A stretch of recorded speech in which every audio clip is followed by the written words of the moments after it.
Hi, I'm Andi Locke Mears, and welcome to German New Medicine Made Easy. This is your one-stop shop for physical, mental, and behavioral answers. And this is my intro episode to German New Medicine. You can listen to this as a podcast. You can also watch me recording this episode on YouTube at BioHealthWorks Institute channel. Today, I'm sharing with you the basics of German New Medicine. Now, that is German, New, N-E-W, and medicine. And maybe you've heard of G&M and maybe you haven't, and it doesn't matter. It's a little bit more grassroots in Europe than it is here, but it's definitely starting to take hold here in the United States. It's starting to change here, and I'm thrilled about that. And I'm hoping that you're going to be excited after today's episode. My goal is simply to get you thinking about your health, your wellness, and about your belief systems, because those play a big part in how we look at the symptoms we have and the choices we make. Today, I'm introducing you to an entirely new paradigm about your symptoms and your diseases, why you have them, how you got them, what their natural progression is, and how they will naturally resolve. Now, this isn't really information you're going to get from a healthcare provider or even a holistic health practitioner. Let me say that right up front. But if you're open to learning outside the box, then this episode is for you. Personally, I think healthcare in America is broken. Who's with me on that one? I think it's built around an incorrect model, if you will. I think there's a lot of companies that make people sick and keep them sick for profit. For me, that doesn't work. To me, that has to change. It's not sustainable. One way that we can change that is to educate ourselves about what's really going on in our body. The World Health Organization says that Americans are sicker than most of the developed world, and we spend a lot more money than our counterparts on healthcare. Why is that? Again, it comes back to sickness for profit in our country. We have 5.5 million kids that have been diagnosed with asthma. That's about 7.5% of all the kids in America. We have almost 5% of the U.S. population that's 12 and over that has been diagnosed with hypothyroidism. That's 5 out of 100 people. In 2018, we had an estimated 1.7 million new cases of cancer that were diagnosed, and over 600,000 of them would die. We can do better than this, folks. So let's educate ourselves. And one way to do that is by learning the life's work discoveries of one German physician.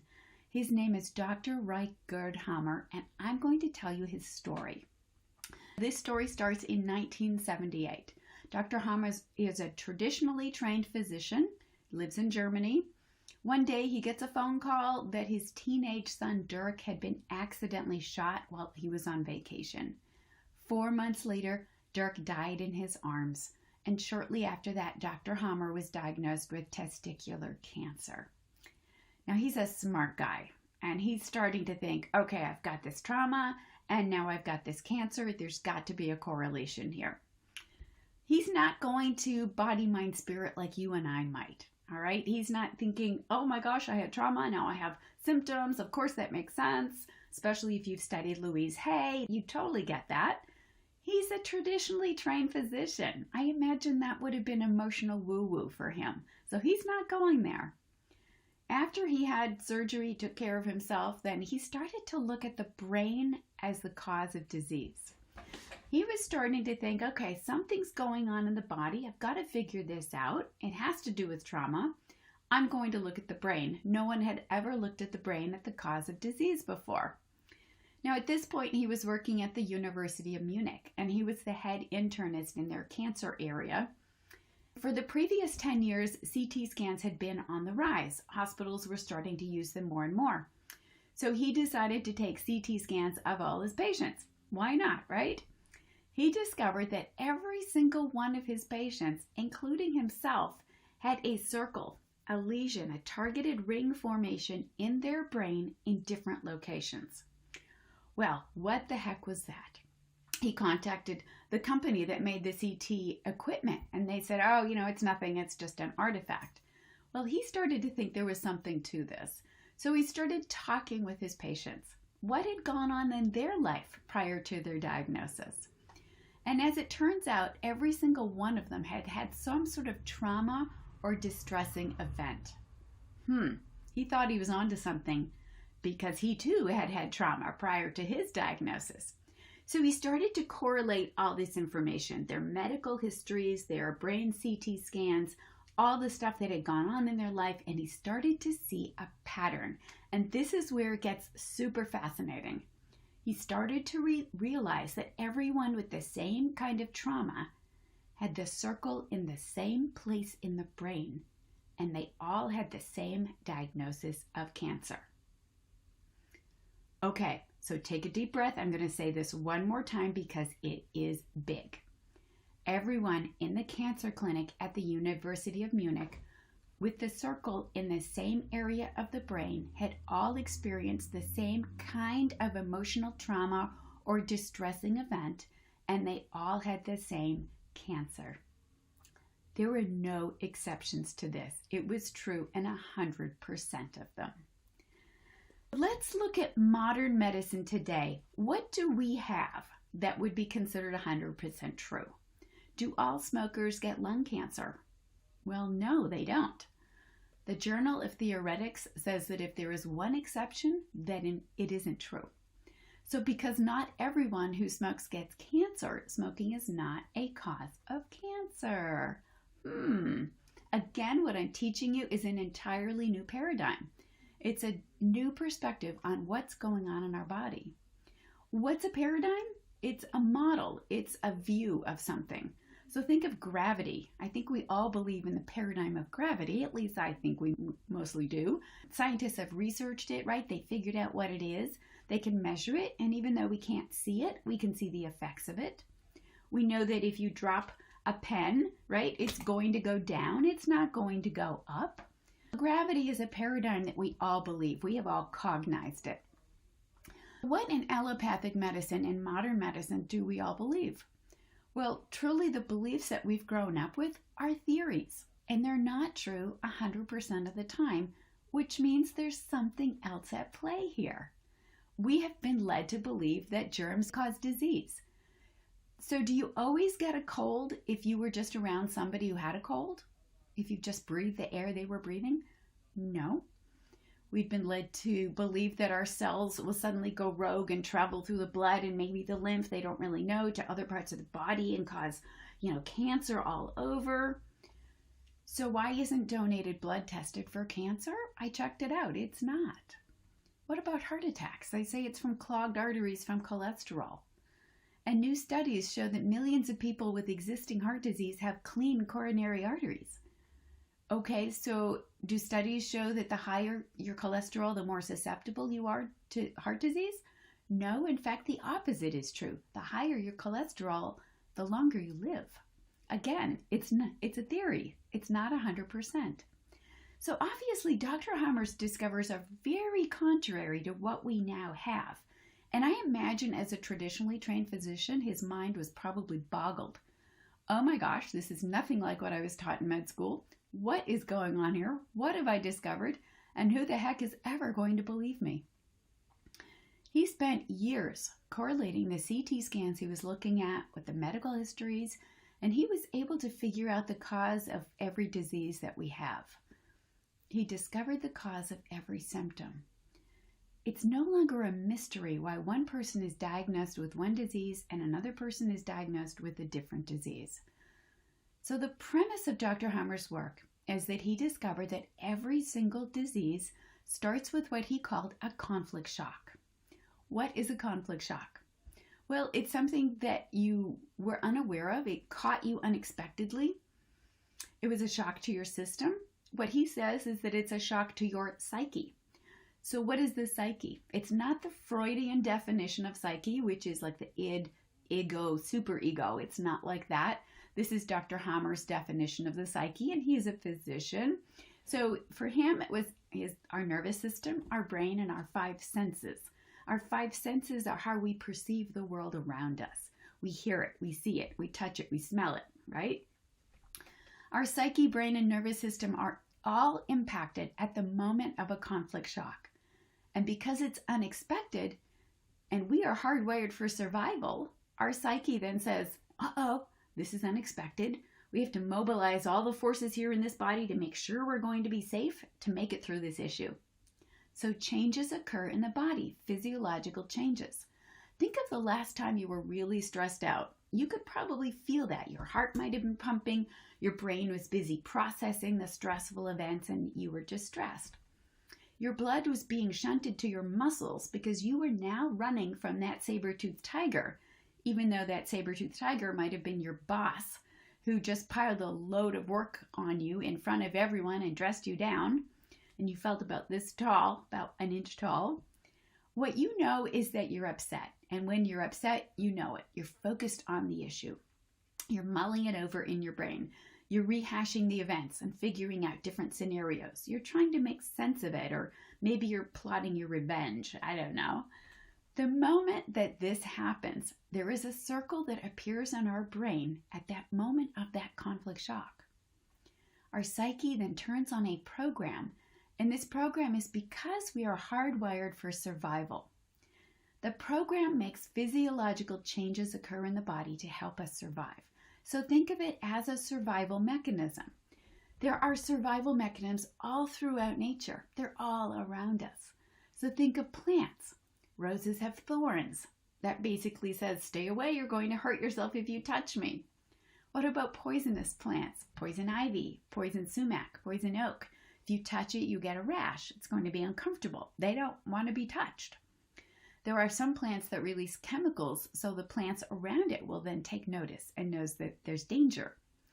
Not only plants, but animals have survival mechanisms in place as well. There's a certain squid that will chop off its own arm and leave it behind as a diversion so we can get away. Pretty smart. What about a possum? We know it plays dead, right? Oh, I'm dead. You can leave me alone. And so it gets left alone. We all know what a skunk does. It's survival mechanism. Think of a horse. Now, I'm a horseback rider, so I love horses. They have eyes on each side of the head, so they can see around them almost 360 degrees because they are a prey animal. They're constantly looking for danger. And if you have horses, you know this. Their nervous system is heightened, and it's like, am I safe? Am I safe? Am I safe? What can I do if it's not safe? We all know what a horse does, right? It can run really fast from the time it's born. These are all survival mechanisms that are built into nature. They're built into the natural organisms on this planet, and we are natural organisms. Why would we be any different? Well, we're not. We also have survival mechanisms, and these are the ones that we share with animals. At the moment of the conflict shock, a program starts in our body. One of 3 programs begins, and I'm not going to go into those programs now, but just know it begins, and we are instantly in one of the 2 phases that Dr. Hammer discovered. He realized that all diseases have 2 phases to them. The first one is called being conflict active, and it's when we're upset. That's what we feel. So after you get dressed down from your boss, you're upset. You're shaky. You're not hungry anymore. You're wanting to go home and maybe live under a rock for a while. So physiological changes are occurring right then, and they're helping you to survive. Your nervous system has been turned on, and we're in what we would call fight or flight. Once we resolve this program, maybe we make peace with it, maybe the next day we go in and talk with our boss and we work it out and there's an apology in there and our nervous system switches now into the second phase, which is called the healing phase. Some people call it the resolution phase. Because we had physiological changes when we were conflict active, when we were upset, then in this healing phase, our brain is now going to direct our body to return to balance, to homeostasis. So your body looks at the changes that occurred in the first phase, and it makes changes in the second phase to bring us back into balance. These changes are what we call being sick. There's pain, swelling, and inflammation to help bring us back into balance. So let's look at an example. Let's look at the common cold, because that's something that most of us have experienced. Do you really catch a virus from somebody else? Is that how, it comes into our body and knows exactly where to go to give us exact symptoms? Not really. That's not an accurate description of what's occurring. What happened is that you had a stink conflict. What is a stink conflict? Well, something stinks. Something was lousy in your life, something you were fed up with. At the moment of the conflict shock, when you're totally fed up with something, your psyche started a program that reduced the number of cells in your sinuses because your body knew that that was going to help you survive this issue. Let's not smell this person anymore. Let's get away from this person. This is so counterintuitive to what we've been taught. I know that. So hang in with me. So we've had a stink conflict. We're upset. We're totally fed up. We're losing cells in our sinuses. Biologically, we don't want to smell that person that we're fed up with. And if we can't smell it, then our psyche says, well, we're no longer near it. This whole mechanism helps us to get away from it. Our psyche knows that that's going to help us to resolve this program. So let's say you're on a city bus and somebody sits next to you who obviously has a bad cold. They're sneezing, and they're coughing all over you, and you're thinking, oh my gosh, they're sitting right next to me. I can't believe this. They're spraying their germs all around me. Instantly, you have a conflict shock. You are now losing cells in your sinuses right there on the bus. So you can no longer smell this person that you don't want to be near. A few days later, you're away from this person. You're not even thinking about them anymore. Your psyche has realized, okay, we're not in any danger. We're away from that person. We lost cells. We need to refill them. Healing always takes place in a liquid environment. So our body brings liquid to our sinuses, and that process helps us to replenish the holes that we created a few days ago on the bus. This is what we call a common cold. It's the healing phase of a stink conflict. Nothing has invaded you. There are no microbes that have come in to wreak havoc with you. In fact, microbes are helping you, which is why we always see microbes being active in the healing phase when you are sick. Yet, what do? We take drugs to minimize all those symptoms to get rid of the microbes, when a better choice would be to support the healing phase. Maybe taking herbs, some homeopathy, some chicken soup, all of those things that we know that will help our bodies to recover sooner and easier. That's what's important. German New Medicine gives us an entirely new perspective on how to help ourselves. For some programs, truly surgery might be your best bet. Sometimes it's the worst thing you can do. But with G&M, you at least have a better understanding of when to use surgery, when to have pharmaceuticals, when to use those, when to use holistic therapies if you need any of these things. Now, G&M is not a modality. It's not something you do like acupuncture or homeopathy or herbs or surgery or pharmaceuticals. G&M is a new understanding of physiology, of what's occurring in the body and why. Once we have this understanding, we have a much better picture, we know what's going on and why, then we can support it better and easier through the healing phase. Dr. Hammer discovered the conflict shock that goes with every single disease. He mapped out the entire brain. There's no mystery as to why somebody gets the disease that they get. It's information that allows you to then support your body's innate ability to heal itself. And you're probably thinking, oh, I know somebody who's always eaten right and always does the right thing, and yet they die of cancer. And yes, that happens, and I will certainly explain that in another episode, keeping it fairly basic right now. But let's go back to smoking, which I talked about earlier. Does smoking cause cancer in 100% of the people who smoke? Well, no. Well, in that case, then smoking is not the cause of lung cancer. What smoking does do, though, it weakens the lungs. We've all seen those pictures of the blackened lungs, right? Well, that's not healthy. I mean, that's common sense that lungs that are black like that are not a healthy thing to have. The conflict that goes with the lungs, the conflict shock, is a death-fright conflict. A death-fright conflict. So I'm going to die, or somebody else is going to die. We have a whole culture of fear about smoking, and smokers know that. This culture of fear is not helping smokers to resolve their programs. The culture of fear is not helpful for anyone, because fear makes every single program that runs in the body more complicated and severe. Also, consider the people who have never smoked and yet they get lung cancer. Well, now we know exactly why. They experienced a conflict shock, a death-fright conflict. Now, we all know somebody who's 85 years old, let's say he drinks whiskey every day, he smokes a cigar every day, he lives on white bread and Spam, He's never exercised a day in his life, and he's still going spry at 85, right? Who has an Uncle Joe like that? Now think of somebody, let's say a 40-year-old female who exercises and has a loving family, a wonderful husband. She meditates and she eats organic food and she's got a great support network. And then she's diagnosed with cancer or fibromyalgia or something like that. Why do people think, oh, this doesn't make sense? And they don't understand why it doesn't make sense with conventional medicine. But with G&M, we know exactly why things like this happen. That's because we know the cause of all diseases, which are usually healing phases, and they all originate from the conflict shock. G&M explains that. So for me, one of the best things about G&M is the freedom of fear of disease.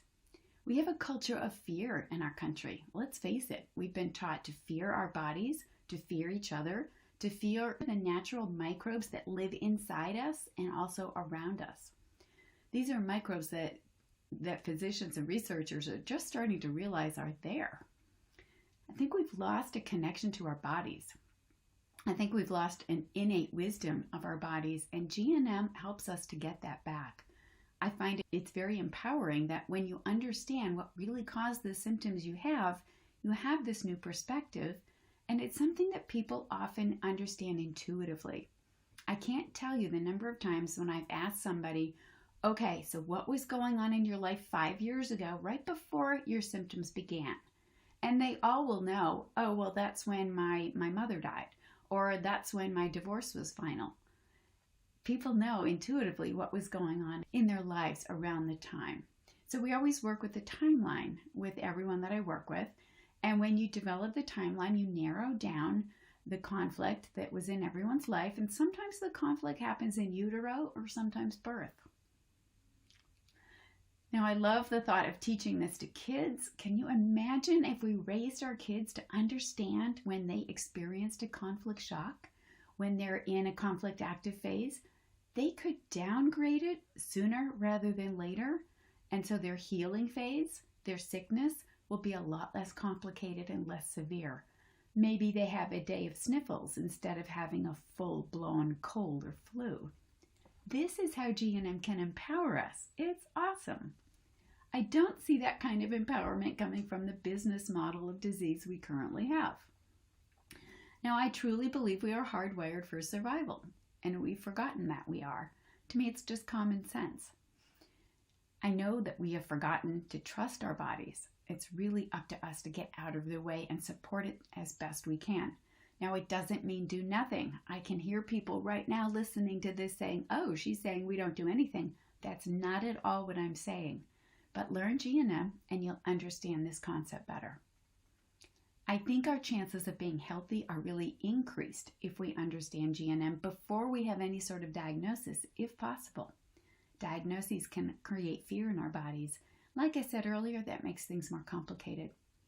So my goal for today is just to get you thinking and to introduce a new paradigm to you. I'm hoping you understand at least a little bit more about German New Medicine. I hope I've at least piqued your curiosity. You can check out my website at biohealthworksinstitute.com. I teach 2 online courses. One is for the general population to be empowered with your health. The other is for holistic practitioners and healthcare providers to learn how to use German New Medicine with clients and patients. Again, I'm Andi Locke Mears. Thank you so much for joining me. I hope you'll join me again for another episode of German New Medicine Made Easy. And please leave me a comment, share this on your social media, drop me a line, and let me know what else you'd like to learn about G&M. I look forward to that. Thanks so much. Until next time.